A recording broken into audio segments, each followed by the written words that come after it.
Moonlight and Mistletoe, 2008. I played Tom Arnold's daughter in that. I really enjoyed working with him, but that was my first movie back in from acting in like 10 years because I took a break to raise my kids. I was pretty nervous working on that film. There was the kiss at the end, which is, a super simple Hallmark kiss, but I was so nervous, and I told the actor, I have not kissed another man since my wedding day.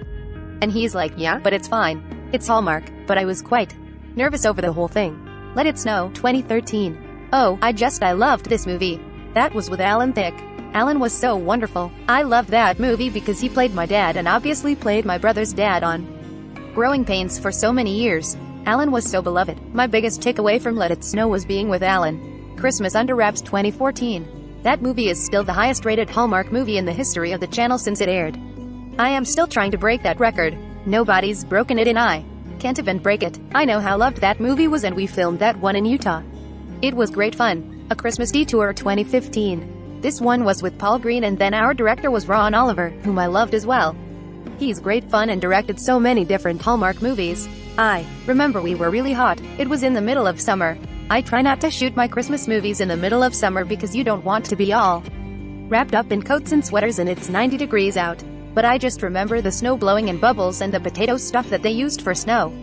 Like in my face, being in that scarf and jacket and coat, and then it was like I had cut off denim shorts on underneath because it was about 90 degrees. Journey Back to Christmas, 2016. I love this movie. Working with Oliver Hudson was great. He's still one of my favorite people and co-stars because he's crazy in the best of ways. I love him, and I love it. I got to do a period piece and part of that was in the 1940s and to have those costumes and hair. It was definitely a departure for me, and not a traditional character that I played. I borrowed some of my Grandma Jean's jewelry that my papa had given her and I wore it all through the movie. There was a special brooch that I wore and some earrings and a bracelet, and those were my grandmother's. Those were given to her in the 40s from my grandfather. That movie was really special. Probably my grandma's favorite movie of mine. Switched for Christmas, 2017. So I loved being able to play twins. That was super fun to do. It was so technical. It was definitely a challenge to be playing two different characters, to run a dialogue with myself and against myself. I love that daughter, Natasha Bure, was in this movie. That was a special treat for me as a mom. Sponsored links by Taboola. Don't dress yourself old. These 45 fashion items make you look older.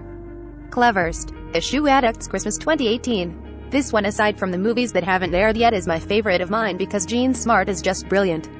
She was incredible. And I am a shoe addict, which is what attracted me to this story. It was based on a book, but working with Jean Smart was the highlight. There's a little bit of time travel in the sense of she goes a little Christmas past, a little Christmas future. I loved everything about this movie. Christmas Town, 2019. This one was a really heartfelt movie. It had that tone through it through and through. And it was about fostering and adoption. And I love the sweet tone of this whole movie. This one was kind of a last-minute one for me that we were trying to find and put together a script for. I was so pleased with it and just thought it was so sweet. It also included some of the work that I do with Salvation Army, which just on a personal level for charity was also powerful. If I Only Had Christmas, 2020.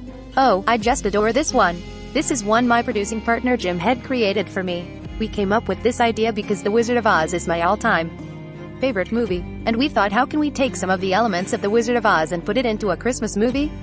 If you were a fan of that movie, Teresa, a lot of little places where you'll hear some dialogue from The Wizard of Oz. And even all the character names are just a letter or two off or have similar consonants in the names. The characters are similar as far as like the Tin Man, the Scarecrow, the Lion, and then the Wizard and the Witch as well. You have to look for it. It's not in your face, but if you do know that movie, you'll see it all in there. I adored working with Warren Christie. He was fabulous. Also, it just made me giddy to think that I was kind of like Dorothy. Sponsored links by Taboola. Online job in USA from Thailand. Salaries might surprise you. USA job from home. Search ads. The Christmas Contest 2021. The highlight for sure is working with John Brotherton. We play these exes that are competing in the same Christmas contest. So there's lots of fun character moments in there, and we got to do a little more comedy in this movie than we traditionally would in a Hallmark movie. Doing that with John was a highlight.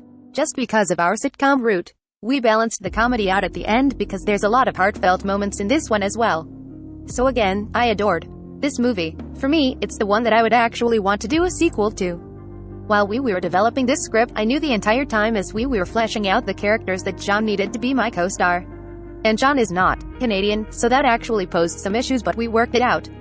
But I just knew how much fun it would be for Fuller House fans to have Matt and DJB reunited, but I also knew that because we have so much TV history over working together for the past 5 seasons and what our characters went through on Fuller House, that it was the perfect subtext for these characters on the Christmas contest. And I thought, oh, this is perfect.